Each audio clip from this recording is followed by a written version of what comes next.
Hello everyone, I hope you all are good. Here is the seventh lecture from the series. In continuation to lecture number 6, where we discussed about divided differences, today we shall be talking about a few properties of divided differences and shall establish them. So let us start. Today we are going to discuss about the three properties of divided differences. Amongst them, the property number 1 says the value of any divided difference is independent of the order of the arguments. In other words, we can say that the divided differences are symmetric arguments. Establish them. इसको कैसे हम prove करते हैं?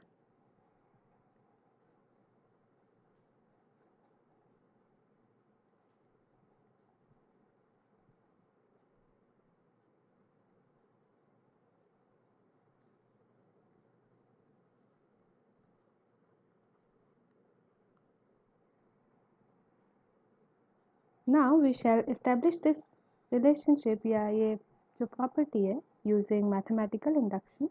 So for the first order divided difference,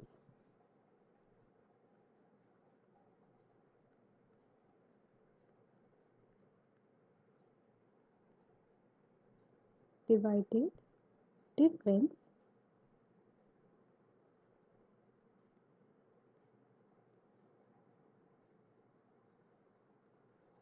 fx naught x1 is given by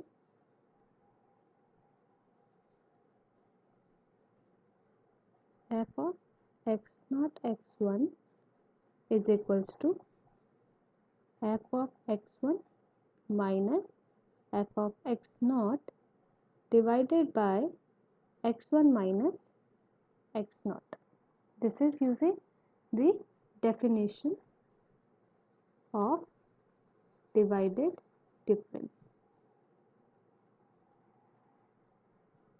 We can now write it as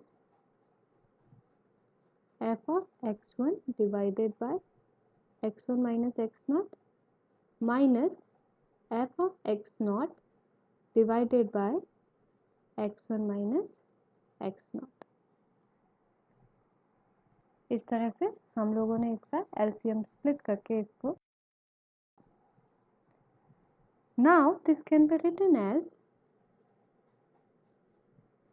f of x naught divided by x naught minus x1. आपने क्या किया इसमें से माइनस साइन को common ले लिया, minus sign common लिया तो this sign will become plus, यहाँ आपका माइनस आ जाएगा. ऑन सॉल्विंग आपका यही फॉर्म वापस से आ जाता है plus f of x1 divided by x1 minus x naught. This is your first equation left. Now यहाँ से आपको एक चीज़ कंफर्म मिल जाती है, अगर इस इक्वेशन को मैं लेके चलूँ और माइनस साइन कॉमन ले लूँ, इसी इक्वेशन को दूसरी फॉर्म में लिख सकती हूँ मैं F x not upon x not minus x one minus f of x one divided by x not minus x one. LCM लूँगी तो ये आ जाएगा आपका F of x not minus f of x one divided by x not minus x one.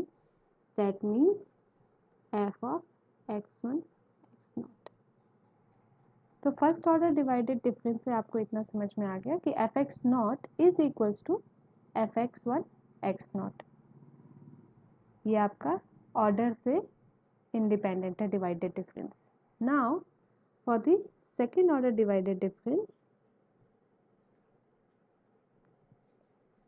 the second order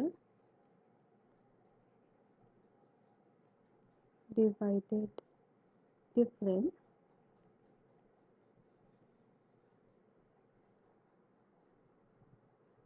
fx naught x1 x2 is given by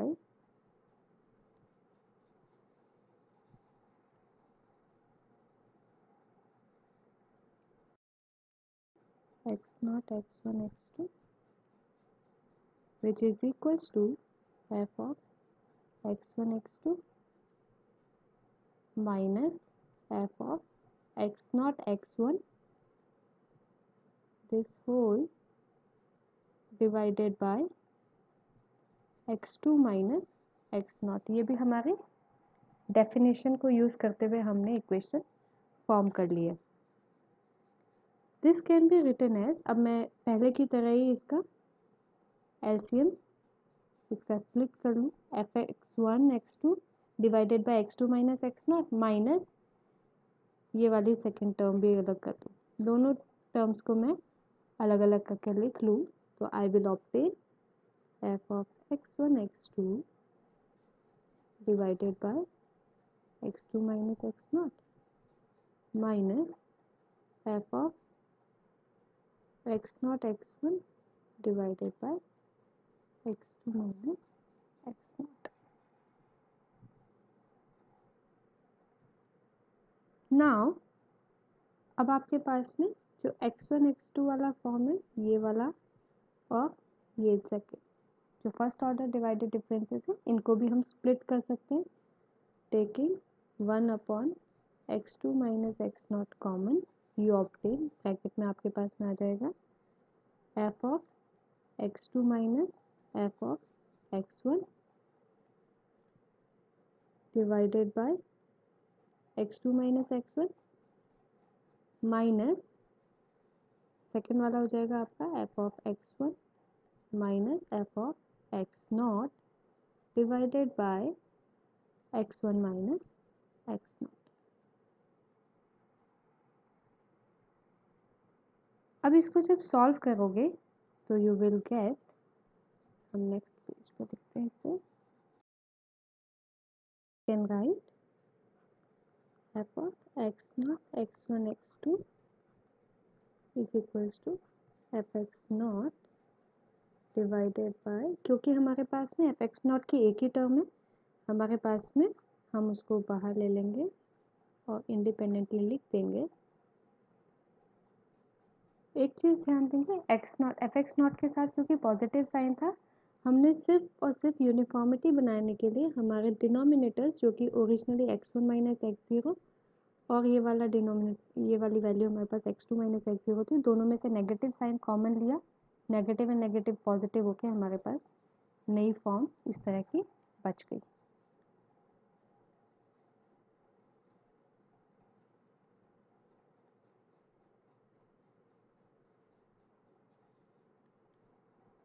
second term हमारे पास में जो F x one वाली है उसके अंदर हमारे पास दो observations हैं, तो उन दोनों ऑब्जर्वेशंस में हमने एफ एक्स वन को और जो भी हमारी वैल्यूज़ कॉमन आ सकती थी उनको कॉमन लेके ब्रैकेट में इस तरीके से लिखेंगे, this will be f of x one. अब क्योंकि मेरे पास में upon x two minus x zero भी कॉमन ले सकती हूँ, x two minus x zero common आ जाएगा, ब्रैकेट में आपके पास में आ जाएगी value 1 upon x two minus x one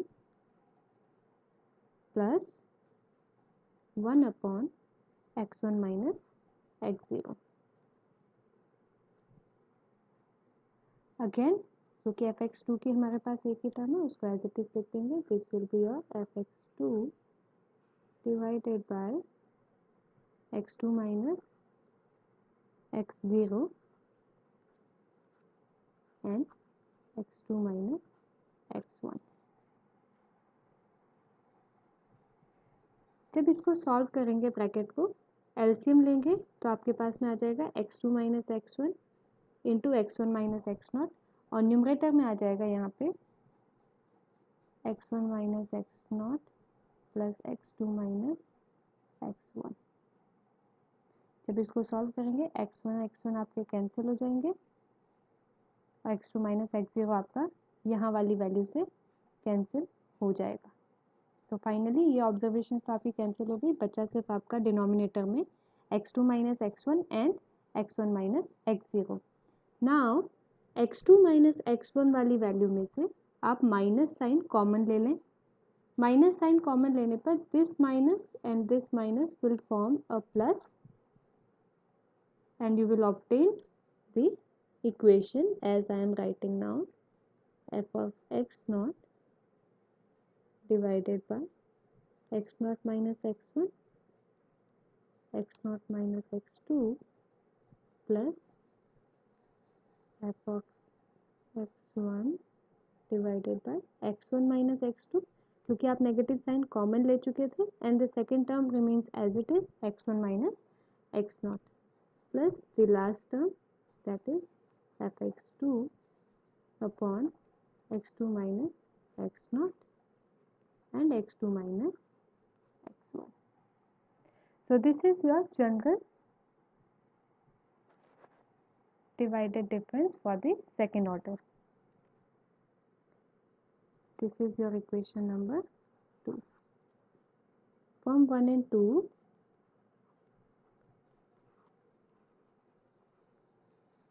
we may conclude that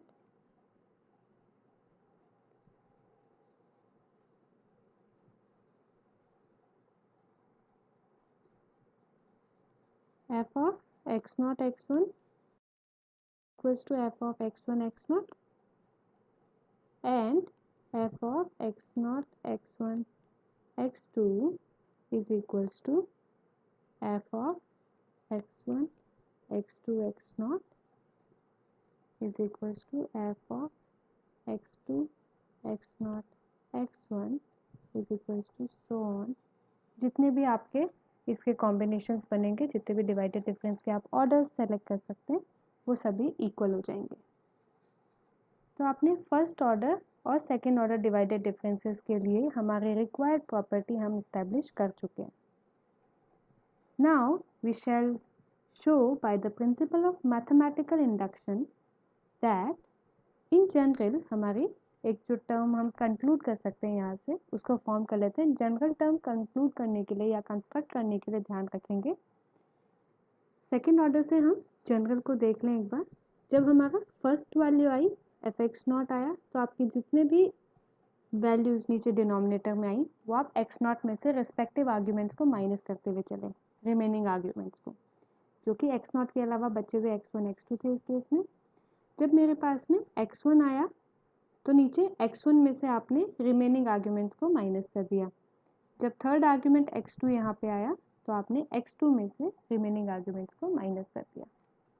so we shall now by the principle of mathematical induction can form the general term that is, यहाँ पे अभी हम लिख लेते हैं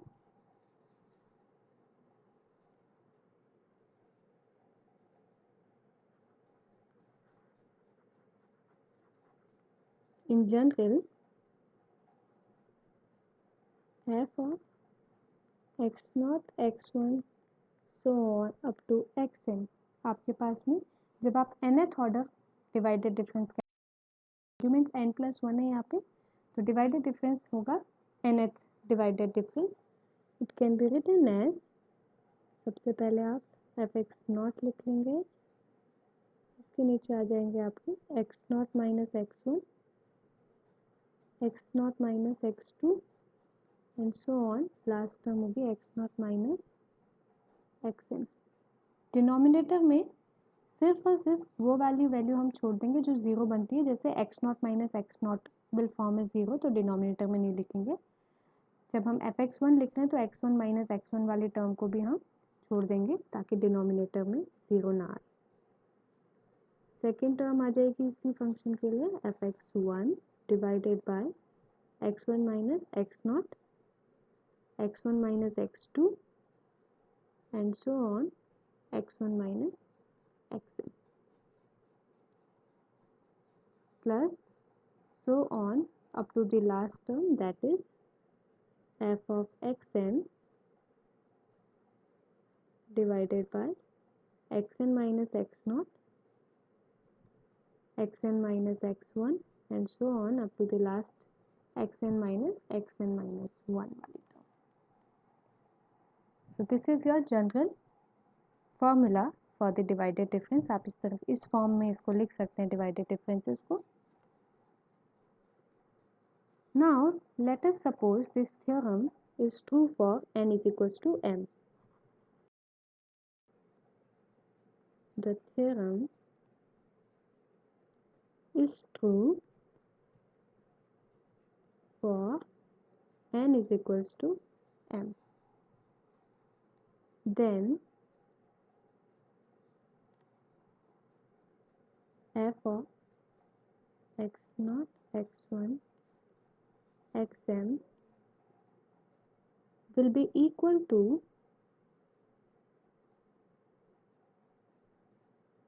summation I is equals to 0 to m fxi। मैं यहाँ पे एक जनरल टर्म के फॉर्म में इसको लिख देती हूँ ताकि मुझे इतना एक्सपेंडेड फॉर्म बार बार ना लिखना पड़े। This will B xi minus x0, xi minus x1, so on xi minus xm। so this is, यहाँ पे हम लिख देंगे where the denominator term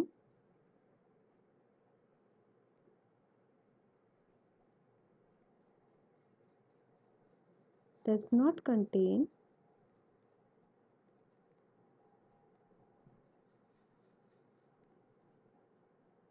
the term xi minus xi।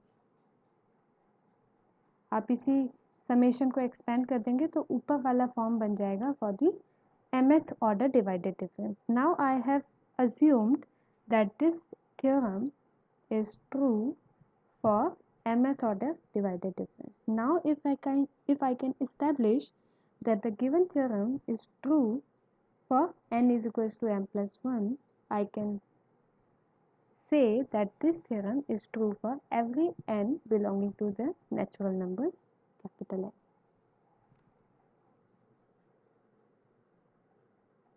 Now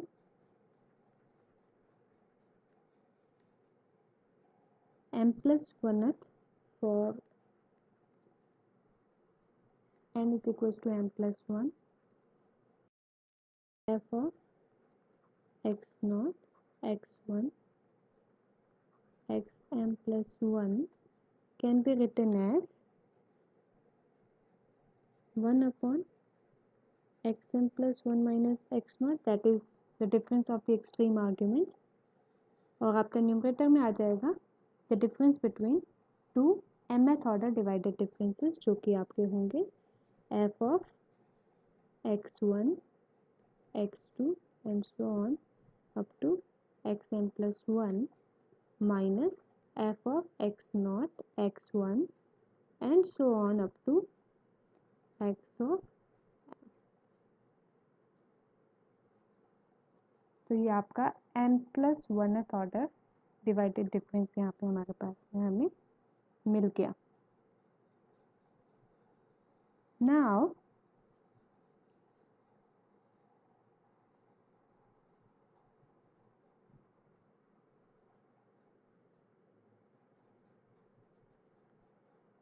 therefore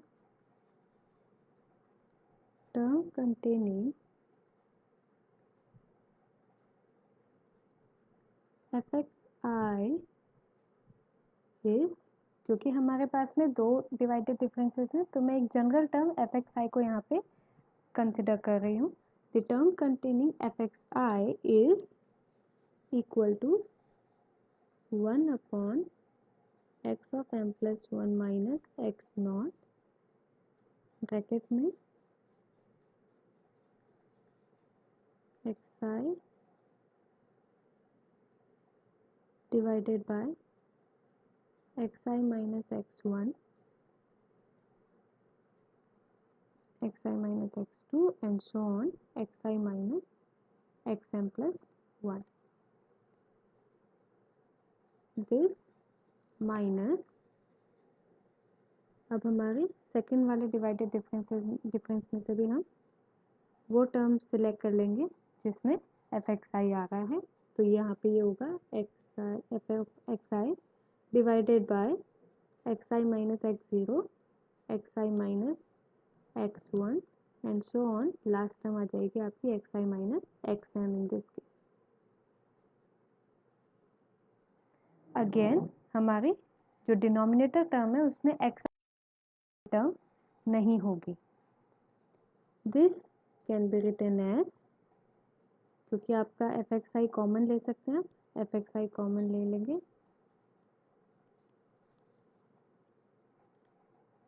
bracket में आ जाएगा आपके पास में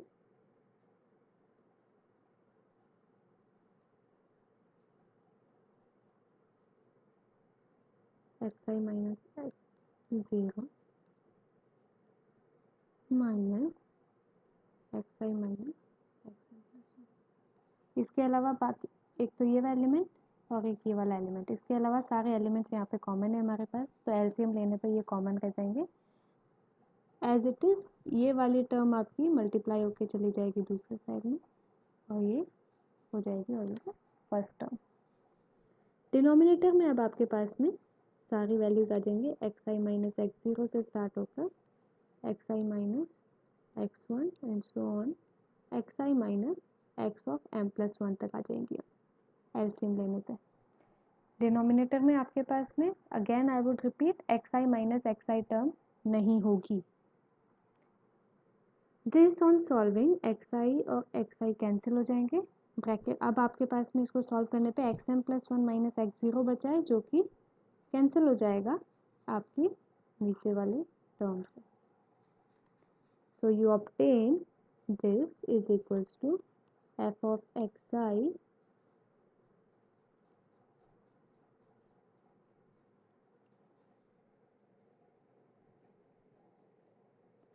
divided by xi minus x0, xi minus x1 and so on xi minus xm plus 1।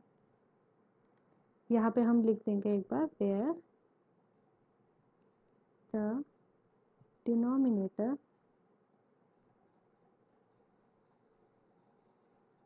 does not contain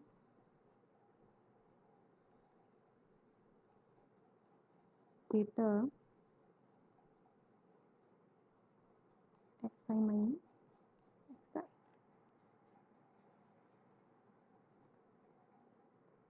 Therefore यहाँ से हम एक चीज़ देख सकते हैं, therefore the term containing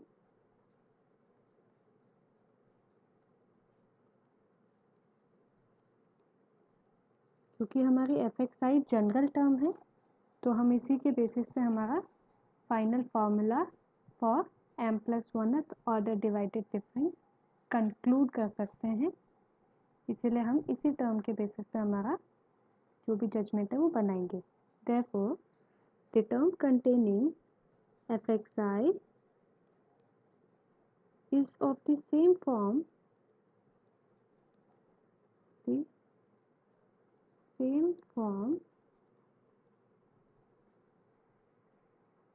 as in F x not x one. ये आपने जो फॉर्मूला ऊपर लिखा था उसी वाले फॉर्मूले की जो जनरल टर्म थी उसी के जैसे है, but the only difference is that this is having m plus 1 factors। पहले ये वैल्यू हमारे पास सिर्फ m तक जा रही थी, ये सिर्फ xm तक थी वहाँ पे, अब ये हमारे पास में m plus 1 तक जा रही है। द रीज़न भी this is for m plus 1th divided difference।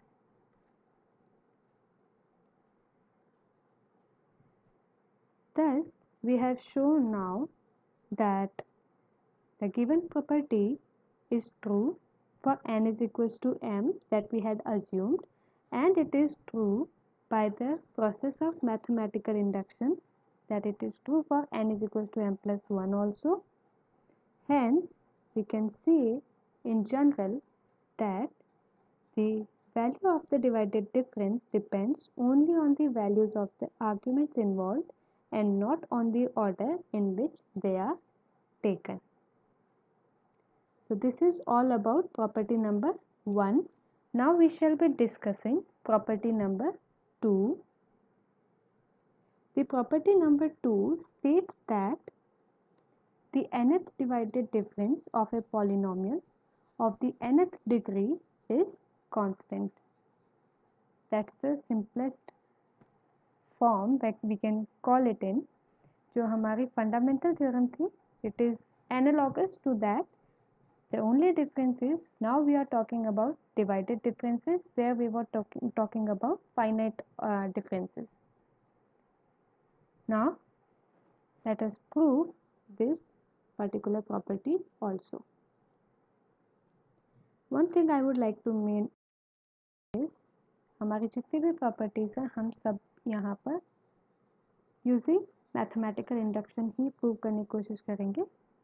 So now let us second property.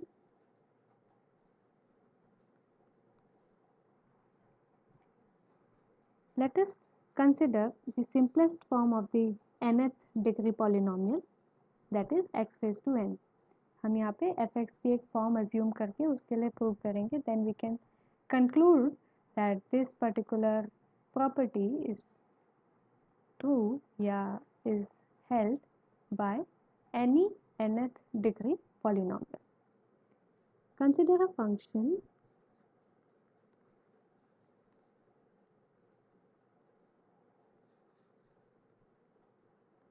fx is equals to x raised to n. The first divided difference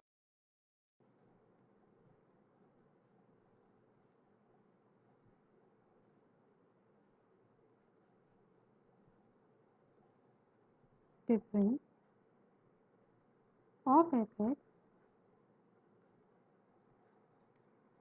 for the arguments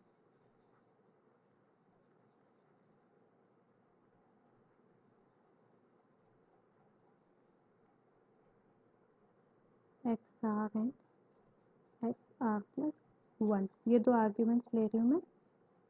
इसका जो form होगा divided difference का that will be written as f of xr and xr plus 1. It is given by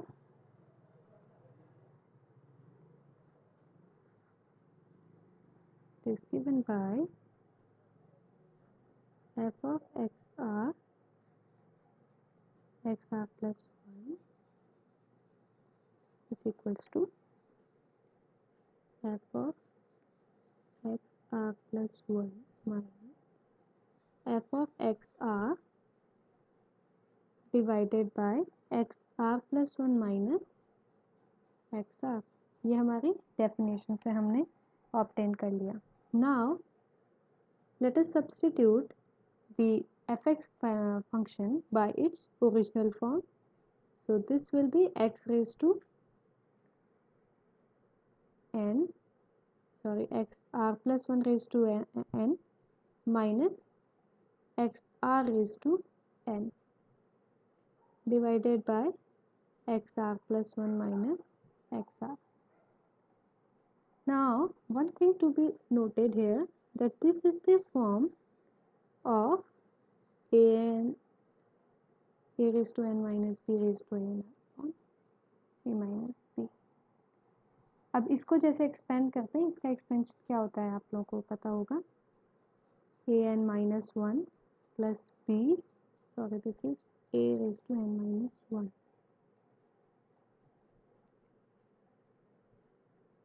अब आप b की powers को बढ़ाते जाएंगे, बाइनोमियल एक्सपेंशन है सिंपली, और a की पावर्स को रिड्यूस करते जाएंगे. इसी तरीके से आ जाएगी b square into a raise to n minus 3 plus so on. जब n की तरफ अप्रोच कर रहे होंगे we will obtain b raise to n minus 1 as the last term. तो इसी फॉर्म के एक्सपेंशन को हम अब हमारे गिवन सिनेरियो में यूज़ करेंगे. So the value obtained will be xr plus 1 raised to n minus 1 plus xr into x r plus one raise to n minus two plus x r square into x r plus one raise to n minus three plus so on. Last term आ जाएगी आपके पास में x raise to r raised to n minus 1. Here we can see that f of xr comma xr plus 1, that is the first divided difference, is a polynomial of degree n minus 1,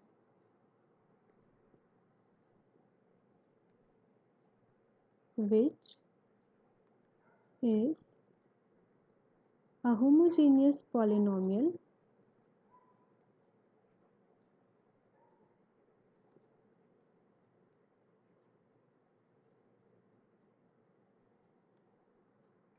of degree n minus 1 in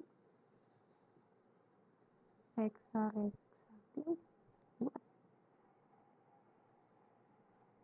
So ये हमारा first के लिए prove हो गया कि हमारा अगर nth order का पॉलिनोमियल है या nth डिग्री का पॉलिनोमियल है तो फर्स्ट ऑर्डर डिवाइडेड डिफरेंस निकालने पर एक डिग्री कम हो जाएगी। अब हम देख लेते हैं कि ये सेकेंड ऑर्डर पे कैसा इफेक्ट डालता है।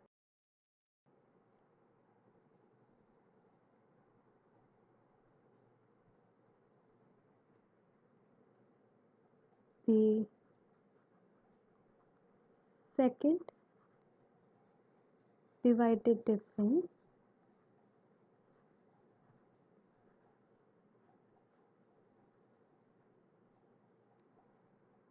of fx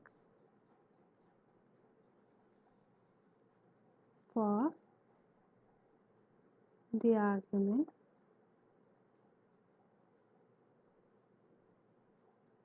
हम आर्ग्यूमेंट्स ले लेते हैं। Suppose now x r plus one and x r plus to,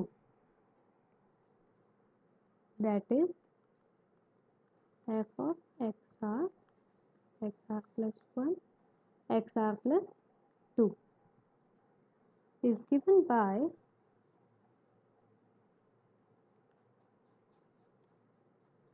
formula लिख लेते हैं हम, by the definition of divided differences. This is written as f of xr plus 1 xr plus 2 minus f of xr and xr plus 1, this whole divided by xr plus 2 minus xr. अब वैसे ही करेंगे, take x r plus two and x minus x r common, bracket में अब आपके पास में जो रिमेनिंग न्यूमरेटर वैल्यूज है उनको हम एक्सपेंडेड फॉर्म में लिख देंगे, that is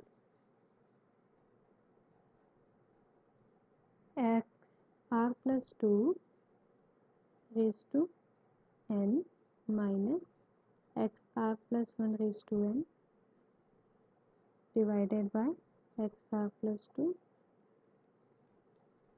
xr plus 1 minus xr plus 1 raised to n minus xr raised to n.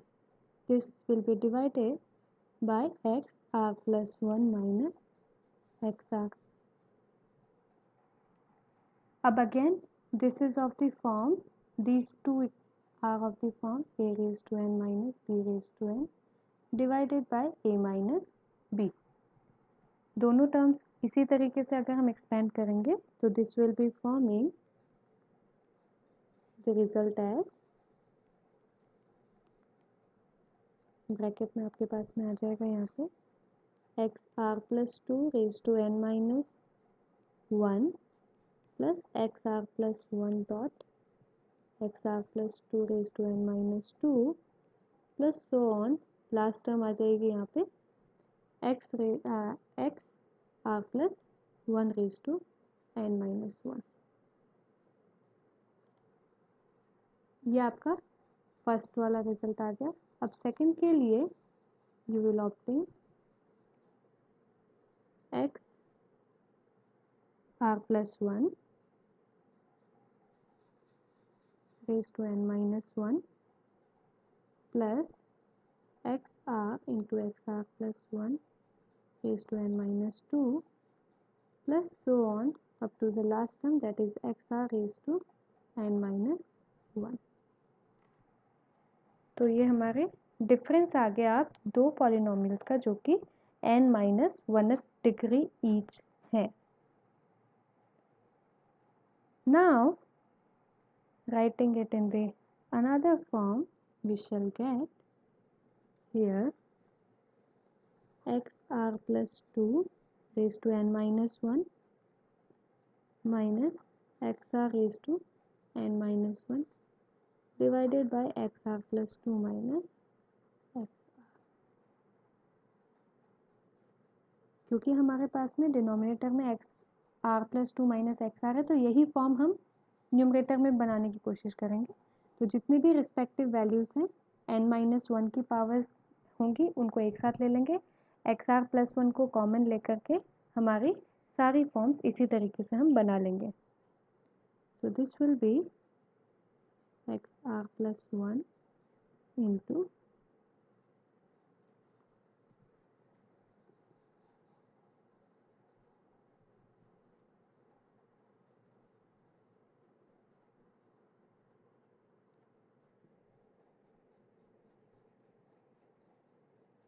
Divided by x r plus 2 plus इसी तरीके से हमारी लास्ट टर्म आ जाएगी जहाँ पे x r plus 1 raise to n minus 2 हम कॉमन लेंगे. ब्रैकेट में आपके पास में बच जाएगा simply x r plus 2 minus x are.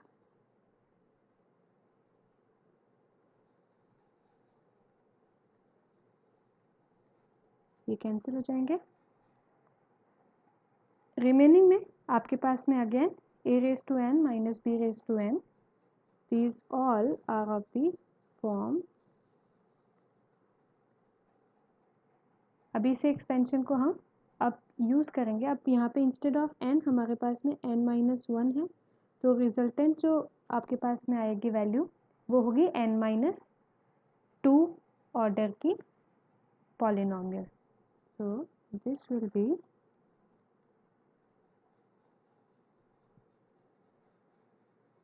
that is f of xr plus 1 xr plus 2 will be equal to xr plus 2 raised to n minus 2 plus so on. आपके पास में एक तो फॉर्म ये आ जाएगी. इसी तरीके से जितनी भी रेस्पेक्टिव टर्म्स हैं उनको हम इसी फॉर्म में लिख लेंगे. एक्स आर प्लस 1 फिर से अगेन आपके पास में ब्रैकेट में आ जाएगी दूसरे प्लस 2 रेज टू 3 प्लस आपके पास में यही फॉर्म बनती जाएगी एक्सपेंड करने पर. लास्ट टर्म आ जाएगी आपके पास में x plus 1 raise to n minus 2. ये आपकी टर्म है एक्स आर प्लस 1 की.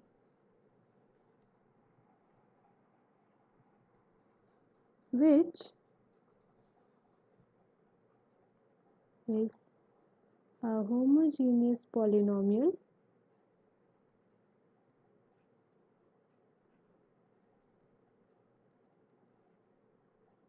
of degree n minus 2 this time. अब आपके पास में जो आर्ग्यूमेंट्स इन्वॉल्व हैं वो एक्स आर प्लस 1 और एक्स आर प्लस 2 है. By mathematical induction,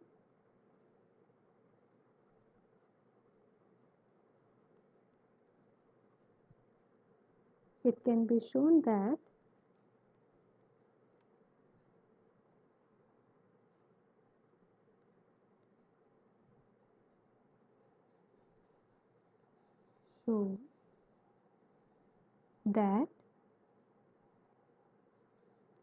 f of x r plus 1 and so on x r plus m, यानी आपका mth ऑर्डर का divided difference is a homogeneous polynomial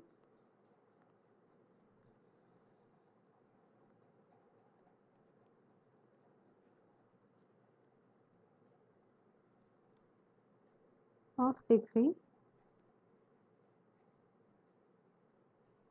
n minus m। जैसे जैसे आप divided difference का order बढ़ा रहे हैं, हमारे पॉलिनोमियल का जो डिग्री है वो उसी तरीके से कम होती जा रही है। तो इसीलिए हमने लिख दिया n माइनस m की डिग्री होगी फॉर द पॉलिनोमियल और mth order divided difference in xr plus 1 xr plus m, that is the respective arguments for the given divided difference. In particular,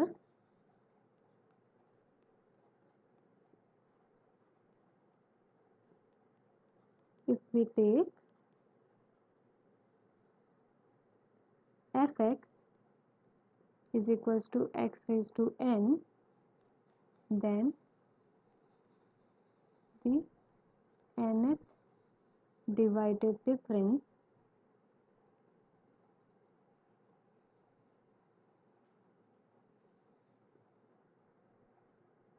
is a polynomial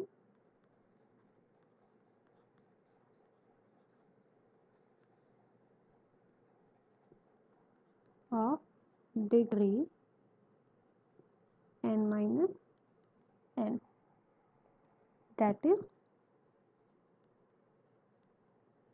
it will be a constant.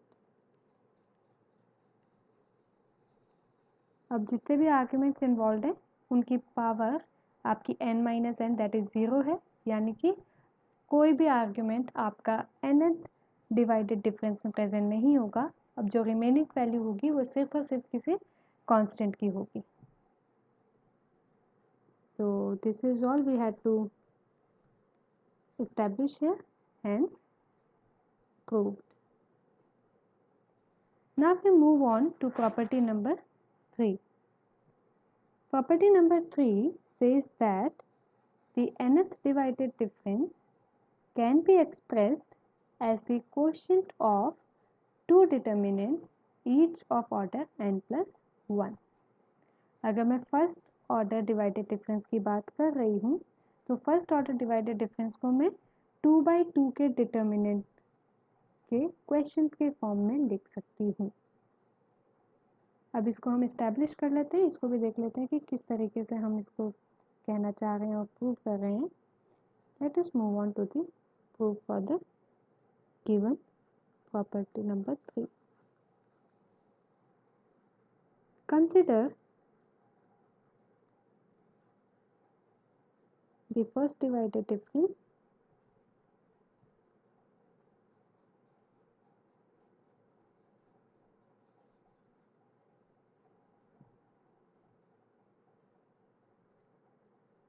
of fx for the arguments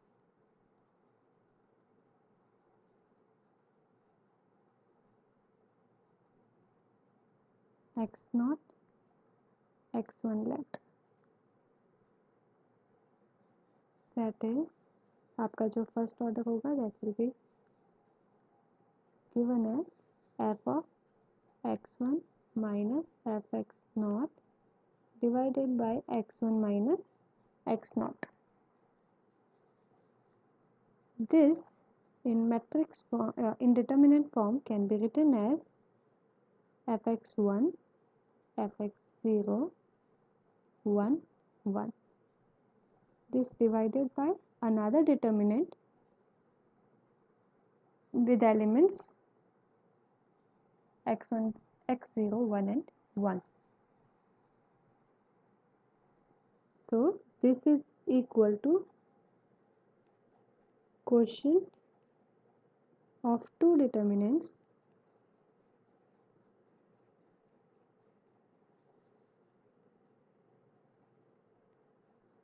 each of order n plus 1.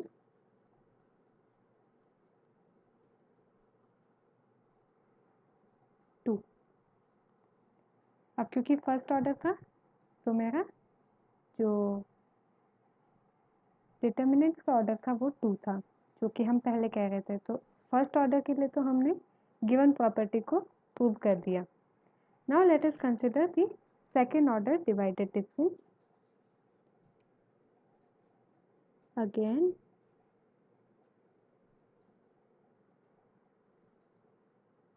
fx0 x1 x2 will be equal to fx0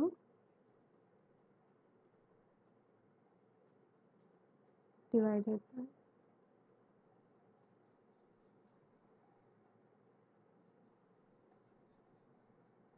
जो हम पहले form हमने सीखी थी लिखनी, उसी form में मैं यहाँ लिख रही हूँ।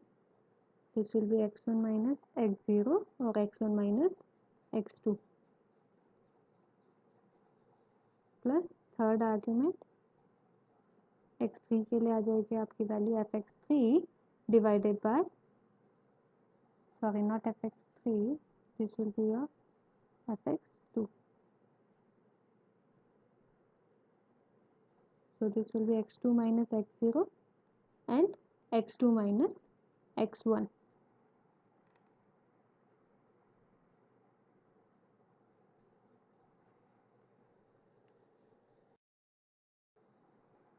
Now on taking LCM we can write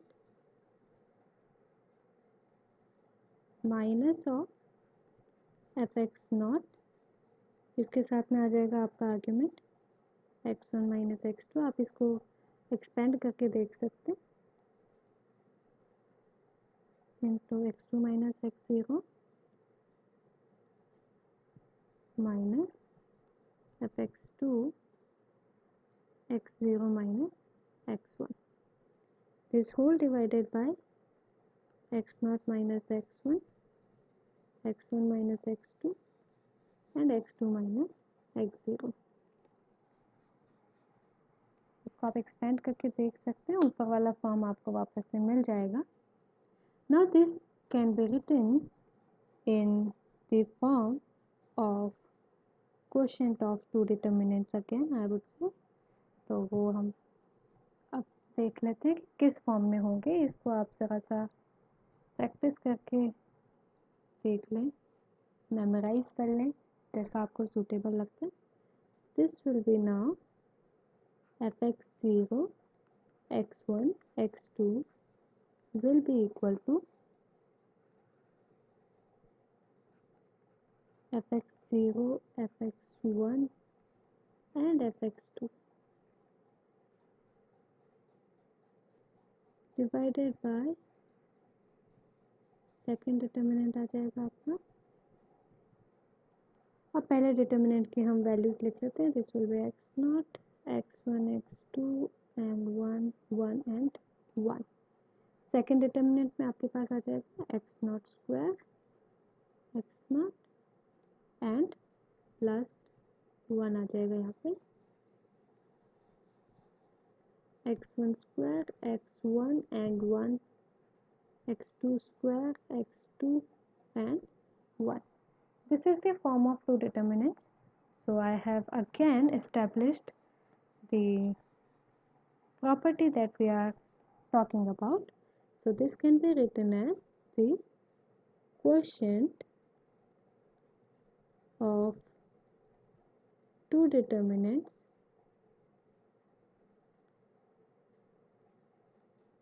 each of order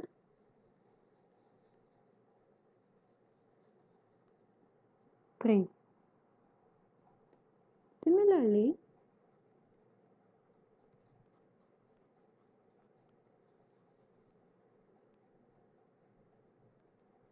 consider the third divided difference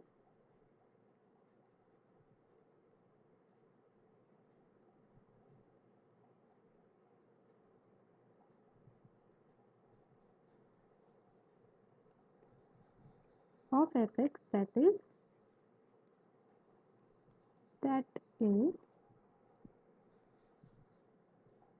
आ जाएगा x not x1 x2 x3। Number of arguments 4 होंगे ऑर्डर ऑफ डिवाइडेड डिफरेंस 3 होगा. So this can be written as summation over I varying from 0 to 3 f of xi divided by xi minus x0, xi minus x1, xi minus x2 and xi minus x3. यहाँ हम फिर से वही अपना statement लिख देंगे where the denominator term where the denominator does not contain the term xi minus xi.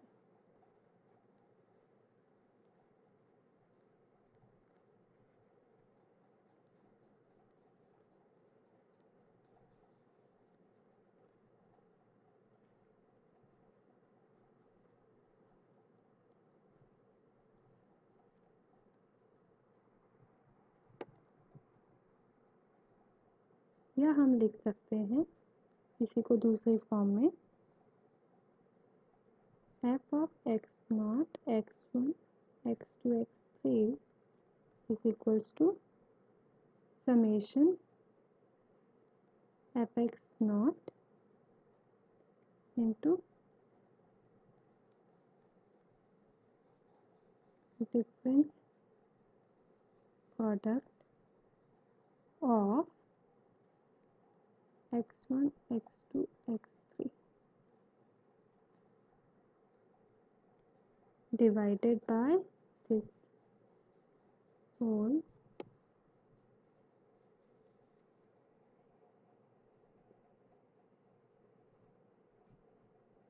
divided by difference product of x0 x1 x2 and x3. Difference product का मतलब सिर्फ यही है कि जितने भी डिफरेंसेस रिस्पेक्टिव हम निकाल रहे हैं उन सब का आपस में प्रोडक्ट. तो एफ एक्स नॉट के साथ में आप उनके सारे करके टोटल करें, डिवाइड कर लीजिए, आपको फॉर्म मिल जाएगी. ये हमने सिर्फ एक नई फॉर्म अज्यूम कर ली for the divided difference. Now we have Vandermonde theorem on determinants.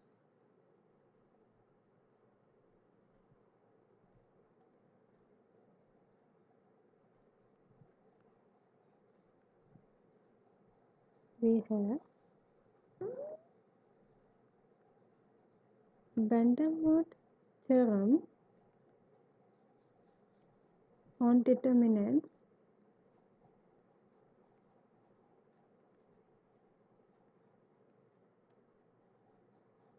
which states या which states की जगह आप लिख लीजिए which gives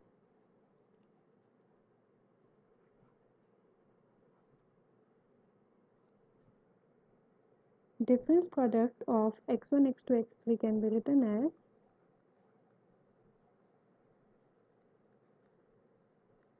ये हम यहाँ पे सारे डिटर्मिनेंट की प्रॉपर्टी कर सकते हैं.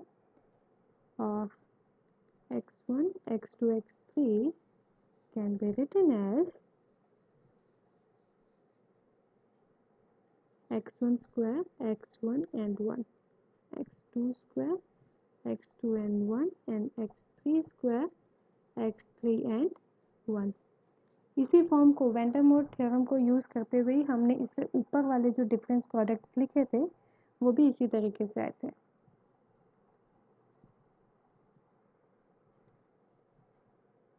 Therefore, हमारी जो अब फॉर्म हमने अज्यूम की है, we can write the third order divided difference as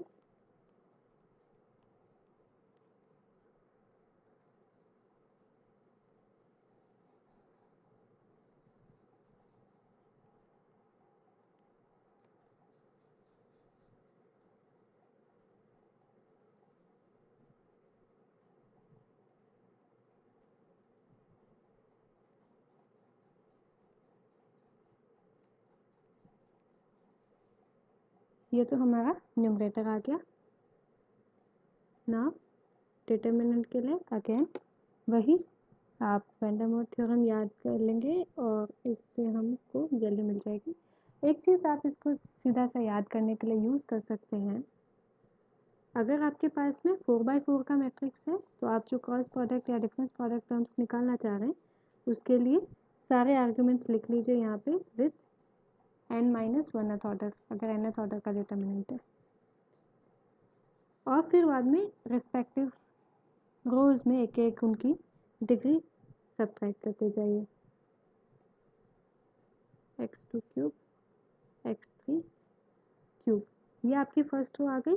अब सेकंड रो में इसकी एक एक डिग्री कम कर दीजिए तो आपके पास में फॉर्म आ जाएगी कुछ स्क्वायर की फॉर्म में। आप फिर एक और कम कर दीजिए, x0 x1 x2 x3 as it is आ जाएगा। लास्ट में उनकी पावर 0 होगी तो वैल्यू हो जाएगी 1। तो ये हमारी डिटर्मिनेंट फॉर्म हो गई।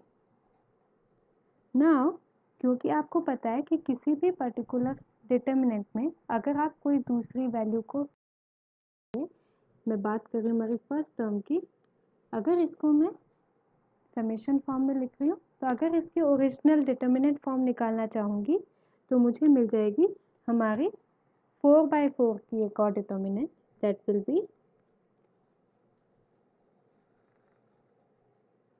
fx0 fx1 fx2 fx3। अब एक और चीज़ मैं यहाँ पे क्लियर कर देना चाहती हूँ, ये जो मैं समेशन फॉर्म लिख रही हूँ यहाँ पे मैं कोई रेंज नहीं लिख रही हूँ, this summation form I am not writing any range over this, और x0 की बात कर रही हूँ। जब मैं x0 की बात कर रही हूँ तो डिफरेंस प्रोडक्ट जो मैंने लिया वो x1 x2 और x3 का लिया। इसी तरीके से जब आप x0 की जगह x1 कंसिडर कर लेंगे यहाँ पे तो जो डिफरेंस प्रोडक्ट आएगा वो आएगा x0 x2 और x3 का, यानी रिमेनिंग आर्ग्यूमेंट्स का आपके पास में डिफरेंस प्रोडक्ट आ जाना चाहिए। तो don't get confused and don't think कि ये सिर्फ x0 के लिए है, या आपका x1 के लिए भी x2 और x3 के लिए भी है। इसके बाकी बचे हुए टर्म्स आ जाएंगे x0 square x1 square x2 square x3 square, x0 x1 x2 x3 1 1 1 and 1, this divided by another determinant जो कि आप एज इट इज़ कॉपी कर देंगे ऊपर से।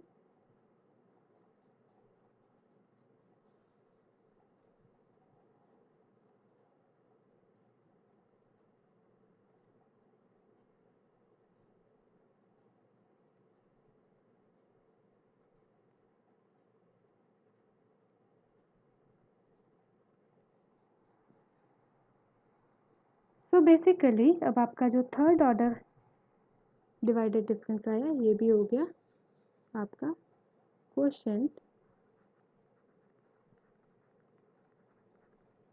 ऑफ टू डिटर्मिनेंट्स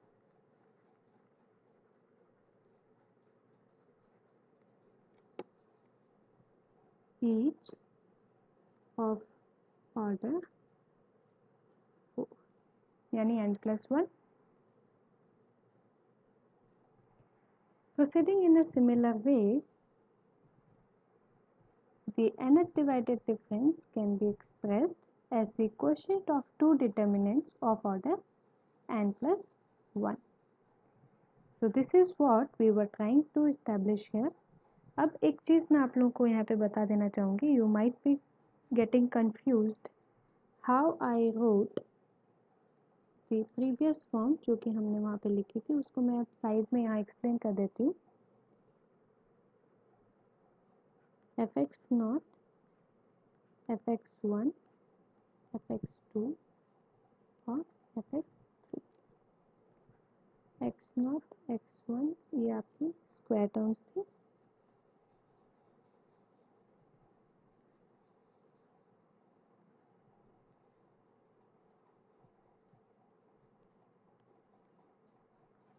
ये आपके डिटर्मिनेंट फॉर्म्स थी।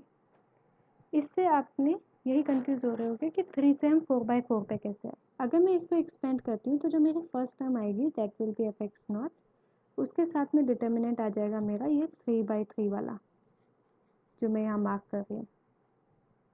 तो ये 3/3 का डिटर्मिनेंट हो गया, प्लस जब मैंने fx1 किया तो अगेन मेरे पास में 3/3 का अनदर डिटर्मिनेंट होगा। इसी तरीके से fx2 के केस में भी मेरे पास 3/3 का एक डिटर्मिनेंट आ जाएगा, एंड लास्ट टर्म fx3 के साथ में भी मेरा 3×3 का एक डिटर्मिनेंट होगा। यही वाली फॉर्म मेरे पास में ओरिजिनली वहाँ पर थी। अब इसको अगर मैं रिवर्स ऑर्डर में चलूँ, अब मेरे पास एक आर्ग्यूमेंट है और 3/3 की डिटर्मिनेंट वैल्यू है, और फिर बाद में उन प्रोडक्ट्स का सम है। तो this will result into determinant of order 4/4. So this is how I had established that relation there. Now this is all about the properties for divided differences and today's lecture. Thank you all for this much patience. Have a good day.